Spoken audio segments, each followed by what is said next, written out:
नमस्कार दोस्तों, मेरा नाम है विमल सिंह बालाजी। स्टडी अड्डा में आप सभी का स्वागत। बिहार शिक्षक भर्ती फेज 2 आवेदन स्टार्ट हो गए हैं, जिसमें 5 तारीख से आपका जो फीस सबमिट करना है और साथ ही साथ आवेदन को लेकर के जो रजिस्ट्रेशन करना है उसका पोर्टल स्टार्ट हो गया है। तो इस वीडियो में हम जानेंगे कैसे आप आवेदन कर पाएंगे रजिस्ट्रेशन के लिए। तो यहाँ पर आप देखेंगे जो ऑफिशियल वेबसाइट है बीपीएससी की, bpsc.big.nic.in, इसमें अप्लाई ऑनलाइन सेक्शन आपको देखने को मिलेगा। इन केस सरकारी रिजल्ट वेबसाइट से आप नहीं भर रहे, बाकी वहां से भी भर सकते हैं। यहाँ पर आप देखेंगे तो बीपीएससी ऑनलाइन एप्लीकेशन फॉर्म करके लिखा हुआ है। इस पर जब आप क्लिक करेंगे तो इस तरीके से आपको पोर्टल देखने को मिलेगा, जहां पर ऊपर लॉगिन लिखा होगा। नीचे आप स्क्रॉल करेंगे तो यहाँ पर आपको लिखा देखने को मिलेगा स्कूल टीचर स्लैश करके headmaster recruitment examination advertisement number 27/2023। इसको इस तरीके से स्क्रॉल करेंगे तो यहाँ पर ऑनलाइन रजिस्ट्रेशन स्टार्ट डेट की देखेंगे तो 5/11/2023 यानी आज ही की तारीख आपको देखने को मिलेगी। रजिस्ट्रेशन समाप्त हो रहा है 14 तारीख को। लास्ट डेट जो पेमेंट की 14 तारीख को। ऑनलाइन एप्लीकेशन जो एंड डेट है वो आपकी 25 तारीख को। यहाँ से आप एडवर्टाइजमेंट जो है वो डाउनलोड भी कर सकते हैं। और सबसे साइड में आप देखेंगे जा करके तो आपको इंस्ट्रक्शन देखने को मिलेंगे और उससे भी सबसे साइड में अप्लाई ऑनलाइन का ऑप्शन देखने को मिलेगा। यहाँ से आप अप्लाई ऑनलाइन पर क्लिक करेंगे तो इस तरीके से आपका फॉर्म पूरा खुल करके आ जाएगा। अब इस फॉर्म में आप देखेंगे सबसे पहले आपसे आपका फर्स्ट नाम पूछा गया है। यहाँ पर आप अपना पहला नाम का जो भी भाग है वो लिख देते हैं। मान लीजिए एबीसी लिख देते हैं, ABC करके, ठीक है। मिडिल नेम अगर है तो भरिए, लास्ट नेम है तो यहाँ पर लिख देते हैं DEF करके। लास्ट नेम में जो भी हो, जैसे आपका नाम विमल यहाँ है तो विमल लिख दीजिए और सिंह यहाँ है तो यहाँ पर लिख दीजिए। फादर नेम यहाँ पर आपको फिल करना है, फादर नेम। इसके बाद हस्बैंड नेम अगर है तो ये केवल विवाहित महिलाओं के लिए है, नहीं है तो खाली छोड़ दीजिए। मदर नेम सेम आपका है, यहाँ पर लिख देंगे। इसके अलावा सेलेक्ट आईडी टाइप में यहाँ पर आधार नंबर है, पैन कार्ड नंबर है और ड्राइविंग लाइसेंस है। आपको ध्यान देना है, अगर आप पैन कार्ड या ड्राइविंग लाइसेंस सेलेक्ट करेंगे तो उस केस में 200 रुपये आपको एक्स्ट्रा देने पड़ेंगे। नोटिफिकेशन में मैंने आपको पढ़ाया था। तो आप आधार नंबर से ही फॉर्म फिल कीजिएगा, इन दोनों से नहीं। नहीं है आधार नंबर तो समय रहते इसको बनवा लीजिए, वैसे तो सभी के पास हो गई। 12 डिजिट का आपका आधार नंबर होता है, तो यहाँ पर जो भी आपका 12 डिजिट का आधार नंबर है उसको भर देंगे। यहाँ तो मैं आपको एक सैंपल के तौर पर दिखा रहा हूँ। और उसके बाद आपका यहाँ पर देखने को मिलेगा अपलोड आइडेंटिटी PDF। यहाँ पर आपको इसी जो PDF है, यानी आधार कार्ड की जो PDF है वो 100 KB से कम में आपको अपलोड करनी है। ये मैंने कल आपको बताया था कि जो PDF अपलोड करनी है वो 100 KB से कम होनी चाहिए। जब आप अपलोड कर देंगे तो अपलोड आइडेंटिटी PDF है तो यहाँ पर डॉक्यूमेंट अपलोडेड करके लिख के आने लगेगा और साइड में आप देखेंगे तो व्यू करके भी लिख के आने लगेगा। ये व्यू वाला ऑप्शन पहले जो PRT का फॉर्म था वहां पर नहीं लिख के आता था, तो ये चीज इन्होंने अच्छी दे दी है कि जो भी आपने अपलोड किया है वो यहाँ पर क्लिक करके आप देख भी पाएंगे। और जो डाउनलोड करके देखेंगे उसमें कोई बदलाव आपको देखने को नहीं मिलेगा। तो ऐसा नहीं है कि कोई मोहर वगैरह लग गई हो ऐसा कुछ, तो यहाँ से आप देख भी पाएंगे। उसके बाद आ रही हो सिटीजन ऑफ इंडिया, अगर हैं तो यस, नहीं है तो नो। वैसे तो सब होंगे ही, तो यस ही करना है आपको कि आप भारत के निवासी हैं, बिल्कुल हैं। Are you a permanent resident या origin of state of Bihar, अगर बिहार से आप फॉर्म भर रहे हैं बिहार के अंदर तो यस, अगर नहीं भर रहे हैं तो नो। तो इस तरीके से अगर बिहार के अंतर्गत रहते हुए आप भरेंगे तो यहाँ पर आपको परमानेंट रेजिडेंस सर्टिफिकेट डिटेल डालनी पड़ेगी, सर्टिफिकेट नंबर, इशू डेट। और अगर आप नहीं कर देंगे तो इस कंडीशन में आपको कुछ नहीं भरना पड़ेगा। आपसे फिर पूछा जाएगा क्या आप बिलोंग करते हैं कोई रिजर्व कैटेगरी से। अगर नहीं तो आपसे आगे इससे रिलेटेड नहीं पूछा जाएगा। अगर यस करेंगे तो उस कंडीशन में, वैसे आप यस ऑप्शन पर क्लिक ही नहीं हो रहा है, देखिए इस समय यस पे क्लिक नहीं हो रहा है। मतलब अगर आप यहाँ पर बिहार के बाहर सेलेक्ट कर लेते हैं नो पर, उसके बाद फिर आपको यस का ऑप्शन ही नहीं मिलेगा, रिजर्व कैटेगरी का आप लाभ यहाँ पर नहीं ले पाएंगे, तो ये नो ही सेलेक्ट रहेगा। If yes then select the category code, ये यहाँ पर लिखा है EWS ये SC ST तभी सेलेक्ट कर पाएंगे इनके जब यस होगा। और यस कब होगा, जब आप ओरिजिन ऑफ बिहार के होंगे तब। यानी अगर नो कर देंगे तो ये भी नो रहेगा और यहाँ पर फिर आप कुछ फिल ही नहीं कर सकते। आगे बढ़ते हैं। आवेदक अपनी जाति आरक्षित कोटि से पूर्णतः आश्वस्त हो ले, किसी प्रकार की त्रुटि होने पर आरक्षण का दावा मान्य नहीं होगा। अब मैरिटल स्टेटस में बात करते हैं। मैरिड हैं तो मैरिड, नहीं है तो अनमैरिड। तो इस तरीके से जेंडर आप मेल फीमेल थर्ड जेंडर भर सकते हैं। आर यू ग्रैंड सन या grand daughter of freedom fighter से रिलेटेड हैं तो यस, वरना तो नो ही रहेगा। PWD अगर आपका डिसेबिलिटी है किसी प्रकार की तो नो ही रहेगा, अगर है तो भी उस कंडीशन में यस। और अगर जो डिसेबिलिटी है वो किस प्रकार की है, विजुअली है डिसेबल्ड, आप किसी प्रकार से देखने में दिक्कत है, हेयरिंग डिसेबल्ड, सुनने की वाली दिक्कत है, इसी प्रकार ऑर्थोपेडिकली डिसेबल्ड यानी किसी प्रकार के अस्थि रोग से, या मेंटली डिसेबल्ड या मल्टीपल डिसेबल्ड है तो इनमें से उन्हीं के लिए है। बाकी जो नॉर्मल है उनको किसी प्रकार से यस नहीं करना है, नो ही रहेगा। Are you an ex serviceman retired from army navy या एयरफोर्स से हैं, अगर हैं तभी यस करना है, वरना नो ही रहेगा। पंचायती राज संस्था और नगर निकाय संस्थागत नियुक्त और कार्यरत शिक्षक हैं, यस उसी कंडीशन में करना है, अन्यथा नो ही रहेगा। यहाँ पर डेजिग्नेशन स्कूल डिस्ट्रिक्ट अगर यस करेंगे तभी भरना होगा, वरना नो रहेगा तो इसमें कुछ नहीं भरना है। अब यहाँ पर अपनी शैक्षणिक योग्यता के अनुसार आपको इनमें से सेलेक्ट करना है बीएड और बीएड, एमएड, इसके अलावा बीएलएड, इसके अलावा बीएड या फिर बीएससी एड या फिर बीपीएड या फिर डिप्लोमा भी है। देखिए बीएड वालों के लिए भी पहला ही ऑप्शन है, प्रारंभिक शिक्षा शास्त्र में द्विवर्षीय डिप्लोमा यानी डीएलएड वालों के लिए भी पहला ही ऑप्शन है। संबंधित वर्ग के सभी विषयों के लिए पहला ही रहेगा। इसके अलावा अगर केवल कंप्यूटर विज्ञान विषय के अभ्यर्थी जो शैक्षणिक योग्यता रखते हैं जैसे बीएड आदि धारक नहीं है, वो 11 से 12 के लिए इसको भर सकते हैं। केवल संगीत विषय वाले जो अभ्यर्थी शैक्षणिक योग्यता बीएड आदि धारक नहीं है 11 से 12 के लिए इसको भर सकते हैं। संगीत, ललित कला, नृत्य कक्षा 9 से 10 के लिए वो इसको भर सकते हैं, और 9 से 10 के लिए विशेष विद्यालय अध्यापक वो इसको भर सकते हैं। तो आपका पहला ही ऑप्शन यहाँ पर रहेगा नॉर्मली, यदि आपने बीएड कर रखा है या डीएलएड कर रखा है। और अगर विशेष विद्यालय के लिए भर रहे हैं तभी आपका इसमें जाना है, वरना पहला ही रहेगा। आपके द्वारा उत्तीर्ण पात्रता या दक्षता परीक्षा 2012 से पूर्व नियुक्त और कार्यरत शिक्षक। देखिए पात्रता परीक्षा या दक्षता और पात्रता परीक्षा पहला ऑप्शन रहेगा नॉर्मल आपका, जहां पर देखिए लिखा है कि फेल लिख के आया है कि validation fail, please select CTET paper 1 या बीटेट पेपर 1 करके, जब उस पर क्लिक करेंगे तब इस तरीके से खुल जाएगा। जब इस पर क्लिक करेंगे तो नीचे के ऑप्शन इस तरीके से खुल जाएंगे।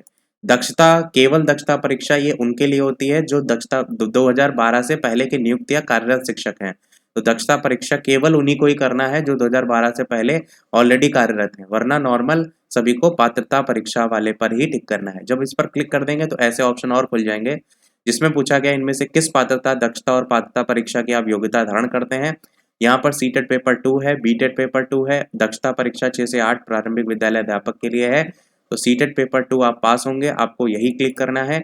और जब आप इस पर क्लिक करेंगे तो वैलिडेशन फील्ड बार बार यहाँ लिख के आता है, परंतु उसके बाद ऑप्शन जरूर खुल जाते हैं। यहाँ लिखा है प्लीज सेलेक्ट अपनी शैक्षणिक योग्यता के अनुसार इनमें से कोई एक चुने। यहाँ पर देखेंगे ये जो नीचे वाला सेक्शन है बिहार एस्टेट पेपर 1, ये 9 से 10 वाले अभ्यर्थियों के लिए है, जिसमें उनको एस्टेट माध्यमिक शिक्षक पात्रता परीक्षा एस्टेट 1 4 वर्ग का जो एज एक्सटेंसेशन है वो मिलेगा, और हिंदी, इंग्लिश, साइंस, मैथ वो उनके लिए है। इसी प्रकार 10 साल के लेकर के एज वो अरेबिक, पर्शियन, बांग्ला ये उनके लिए है, और अन्य वाले इनके लिए। ये 9 से 10 वालों के लिए। बेसिक जो आपका 6 से 8 के लिए अगर भर रहे हैं तो पहला वाला ही ऑप्शन आपको टिक करना है। नीचे और जाएंगे तो यहाँ पर 11 से 12 के लिए भी दिया गया, जैसे ये 9 से 10 के लिए दिया गया। तो 11 से 12 एस्टेट पेपर 2 होना चाहिए, जिसमें आपका 4 साल, 10 साल और अन्य, ये सारी चीजें कल नोटिफिकेशन में बताई थी कि किसके अंतर्गत आपको भरना है। और यहाँ पर सब्जेक्ट भी साथ में दिए गए हैं, जूलॉजी या फिर botany, chemistry, math, physics, English, Maithili. तो ये आप सब्जेक्ट के अकॉर्डिंग भरेंगे। जो भी 9 से 10 या 11 से 12 फिल कर रहे हैं, 6 से 8 वालों को केवल पहला ही ऑप्शन सेलेक्ट करना है। आगे यहाँ पर सीटेट पेपर 2 का आपको सर्टिफिकेट अपलोड करना है।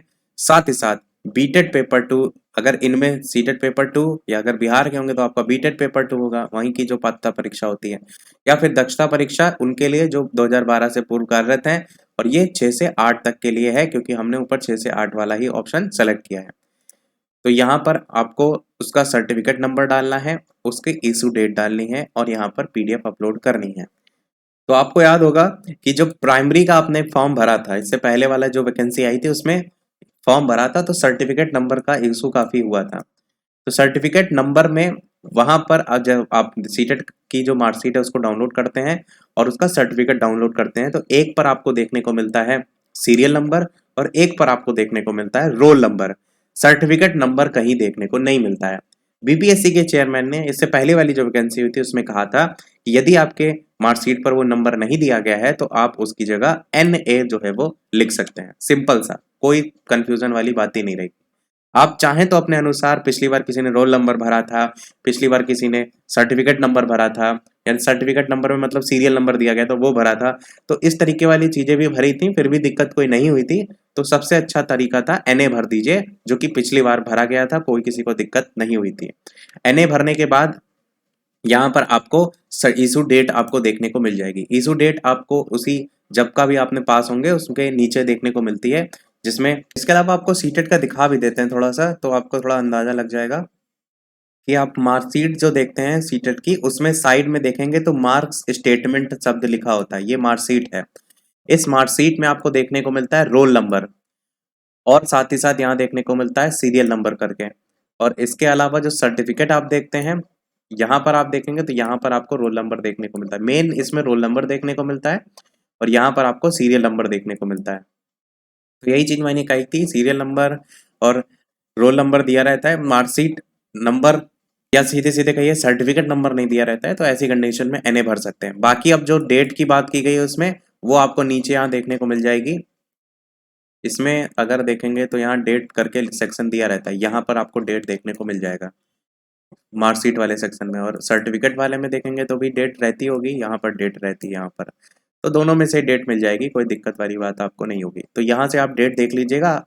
मैं डेट इसलिए नहीं आपको बता रहा हूँ क्योंकि आपने अलग अलग टाइम पे कर रखा होगा, किसी ने कभी कर लिया होगा सीटेट, किसी ने अभी पास किया होगा, तो आप अपने सर्टिफिकेट के अकॉर्डिंग भरिएगा, ये नहीं कि दूसरे ने जो भरी आपने वही उठाकर भर दी। चलिए अब बढ़ते हैं वापस से फॉर्म की तरफ। तो मान लीजिए यहाँ पर जो डेट है वो हम भर देते हैं एक एक्सपेक्ट कोई भी मान करके, जैसे 2019 की हम भर देते हैं। तो जैसे 2019, ऐसे जनवरी फरवरी खुल के आएगा 2019, और दिसंबर महीना बाई चांस हम भरना चाहते हैं तो दिसंबर पर क्लिक किया, ओके क्लिक किया। जो भी तारीख भरना चाहते हैं, मान लीजिए 1 तारीख भरना चाहते हैं तो 12/1/2019, इस तरीके से ये भर जाएगा। सेम चीज PDF अपलोड यहाँ से भी आप कर सकते हैं। जैसे आप अपलोड पर क्लिक करके अपलोड करेंगे, वैसे ही आपको यहाँ पर डॉक्यूमेंट अपलोडेड लिख करके आएगा, और यहाँ से आप जो अपलोड किया वो देख भी पाएंगे। इनमें से किस विद्यालय अध्यापक की अनिवार्य अर्हता रखते हैं? शिक्षा विभाग के विद्यालय अध्यापक पद के लिए तो आपको पहला टिक करना है, क्योंकि जो कल्याण विभाग के पिछड़ा वर्ग अति पिछड़ा वर्ग है, इसके लिए अलग से वैकेंसी है 270 और ऐसे करके ना, तो ये यदि है तभी भरना है, वरना केवल पहला ही टिक करना है आपको। आगे लैंग्वेज क्वालिफाइंग पार्ट 1 मैंडेटरी है ये आपका। यहाँ पर आप सब्जेक्ट देखेंगे तो उर्दू, बांग्ला, हिंदी, 3 विषय देखने को मिलेंगे, जिसमें से आपको अगर उर्दू बांग्ला है तभी उर्दू बांग्ला जाना है, वरना नॉर्मल सभी का हिंदी विषय होगा, तो आपको हिंदी विषय के अकॉर्डिंग ही जो है वो भर लेना है। आगे डेट ऑफ बर्थ आपको भरना है। डेट ऑफ बर्थ में आप क्लिक करेंगे तो देखिए यहाँ पर अभी तो किसी प्रकार की दिक्कत नहीं हो रही है, पिछली बार वाले में बहुत दिक्कत हो रही थी। तो देखिए अभी भी दिक्कत आ रही है हल्की हल्की। यहाँ पर देखिए 17 क्लिक कर रहे हैं तो यहाँ पर आ नहीं रहा है, 14 क्लिक कर रहे हैं, देखिए आ नहीं रहा है, 5 क्लिक कर रहे हैं, आ नहीं रहा है। यहाँ पर लिख करके देखते हैं, लिखने पर आ रहा है, हाँ लिखने पर तो आ रहा है, लिखने पर आ रहा है, सेलेक्ट करने पर नहीं आ रहा है, देख लीजिएगा इस चीज़ को।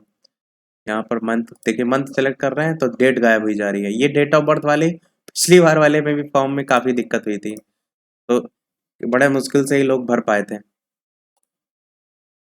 अब देखिए दोबारा से, पहले हमने मंथ भरा तो डेट गायब हो गई, देखा आपने एक चीज कि डेट भरा तो सेलेक्ट कर रहे थे नहीं हुआ, लिख दिया हमने तो लिख गया।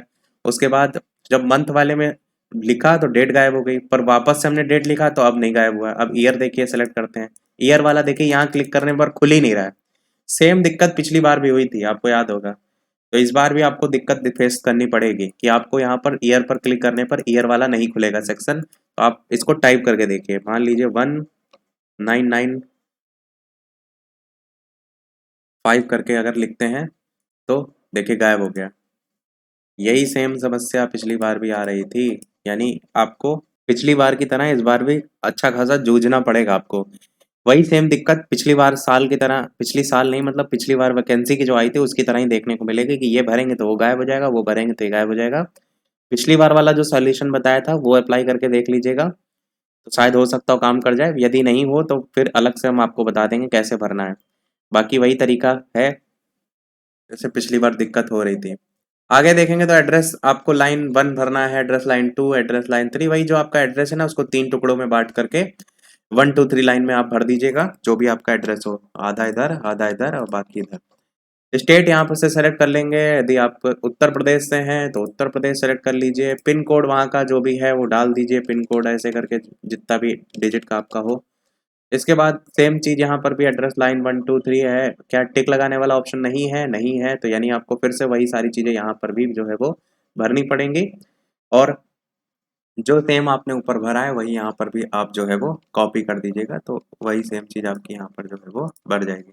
ये करस्पॉन्डेंस एड्रेस होता है, ये परमानेंट रेसिडेंस होता है। अगर सेम है तो वैसे तो हर फॉर्म में अधिकतर दिया रहता है कि आप जो है वो टिक कर दें कि आपका दोनों जगह सेम है या अलग अलग है। यहाँ पर इस तरीके से पिन भी आप भर सकते हैं, जो भी आपका पिन हो। आगे लिखा है you have required essential qualification, जो भी आप क्वालिफिकेशन मांगेंगे वो है तभी फॉर्म भर रहे हैं, तो ये तो आपका यस ही रहेगा। पहले से ही टिक है, वैसे नो कर देंगे तो मतलब ही नहीं कोई, तो यस ही रहेगा। अब यहाँ पर ईमेल एड्रेस आपको भरना है और उसका कंफर्म ईमेल एड्रेस भरना है। यहाँ पर जो भी आप ईमेल एड्रेस भरेंगे वही ईमेल एड्रेस यहाँ भरना है। उसके बाद वेरीफाई पर क्लिक करना है और जब आप वेरीफाई पर क्लिक करेंगे तो एक ओटीपी जाएगा, जिससे वो आपको यहाँ पर फिल करना पड़ेगा और ओटीपी से वो चीज़ कंफर्म हो जाएगी कि ये आपकी ईमेल आईडी वेरीफाई हो गई है। सेम यहाँ पर मोबाइल नंबर भरना है, उसके बाद यहाँ पर get OTP, get mobile OTP पर क्लिक करना है और जब आप इस पर क्लिक करेंगे तब आपके पास एक ओटीपी आएगा, उस ओटीपी को यहाँ फिल कर देना है। उसके बाद कैप्चा कोड जो ये लिखा हुआ है TS431 करके, वो आपको यहाँ पर जो है वो भर देना है।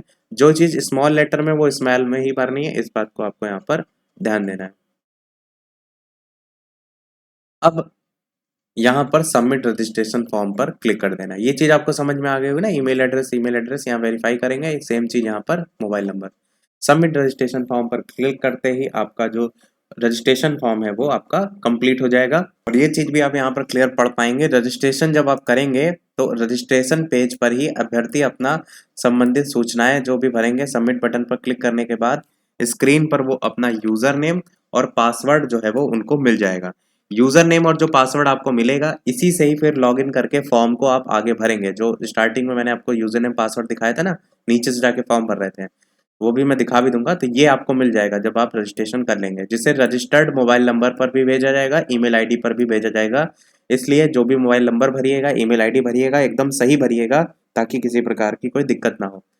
बाकी पेमेंट की जो प्रक्रिया है वो जब आप पूरी कर लेंगे उसके बाद रजिस्टर्ड मोबाइल नंबर या ईमेल आईडी पर यूज़र नेम और पासवर्ड से अभ्यर्थी ये जो वेबसाइट है इसके होम पेज पर लॉगिन करेंगे। लॉगिन के बाद डैशबोर्ड पर उपलब्ध जो टैब है ऑनलाइन पेमेंट, उसके बटन पर क्लिक करते हुए परीक्षा शुल्क का वो भुगतान जो है वो करेंगे। इस रजिस्ट्रेशन के बाद परीक्षा शुल्क का ऑनलाइन पेमेंट करने से पहले अभ्यर्थियों को ये जरूर देख लेना है कि रजिस्ट्रेशन में जो भी उन्होंने सूचनाएं भरी हैं वो पूरी तरीके से सही हैं या नहीं सही हैं। पेमेंट के बाद फिर रजिस्ट्रेशन में जो भी आप एडिट करना चाहेंगे, कोई चीज़ बदलना चाहेंगे, वो फिर आप नहीं बदल पाएंगे। इस चीज़ को ध्यान दीजिएगा। ये चीज़ मैंने कल भी बताई थी, ये चीज़ मैं दोबारा इसलिए ही दिखा रहा हूँ ताकि आप रजिस्ट्रेशन तो कर लें, रजिस्ट्रेशन के बाद तुरंत ना पेमेंट कर दें। रजिस्ट्रेशन कर लीजिए, उसके बाद जब ऑफिशियल वेबसाइट पर जाएंगे रजिस्ट्रेशन के बाद आपको यूज़र नेम पासवर्ड मिल जाएगा। तो ऑफिशियल वेबसाइट पर जाएंगे तो यहाँ पर आपको लॉगिन आईडी, यूज़र नेम और पासवर्ड डाल करके ये जो कैप्चा कोड है वो फिल करके आगे की पेमेंट वाला प्रोसीजर करने से पहले जो भी भरी गई प्रविष्टि हैं उनको एक बार चेक अवश्य कर लेना है, क्योंकि फिर किसी भी प्रकार का कोई बदलाव करने का आपको ऑप्शन नहीं मिलेगा। वही यहाँ लिखा गया है कि रजिस्ट्रेशन में जो भी चीज़ें कहेंगे फिर एडिट करने का कोई प्रावधान नहीं होगा।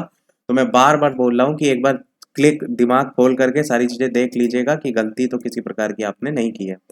बाकी पेमेंट की जब कंप्लीट हो जाएगी प्रक्रिया उसके बाद निर्धारित तिथि से आप ऑनलाइन आवेदन भरने संबंधी जो आगे की प्रक्रिया वो कंप्लीट करेंगे। तो इसकी डेट अभी नहीं आई है, अभी केवल इन दोनों चीज़ों की डेट है, पेमेंट की और आपका रजिस्ट्रेशन की। मैं आपको एक बार दिखाता हूँ कि निबंधन और जो भुगतान प्रारंभ करना है उसकी जो तिथि है वो 5 से ही यानी आज से स्टार्ट है, 14/11/2023 तक चलेगी। निबंधन का मतलब यहाँ पर रजिस्ट्रेशन से है और भुगतान मतलब पेमेंट से है। तो आप रजिस्ट्रेशन और पेमेंट कर देंगे 5 से 14 के बीच में, 5 से स्टार्ट हो रहा है, पर ऑनलाइन आवेदन जो प्रारंभ होगा मतलब जो फॉर्म आगे भरेगा वो 10 से स्टार्ट होगा। तो अभी आपको केवल 2 काम कर लेने हैं, एक रजिस्ट्रेशन और एक पेमेंट। उसके बाद का जो प्रोसीजर है ऑनलाइन आवेदन भरने वाला वो 10 से स्टार्ट होगा। इस चीज़ को यहाँ पर क्लियर किया गया है ताकि आप किसी प्रकार के कन्फ्यूज़न में ना रहें।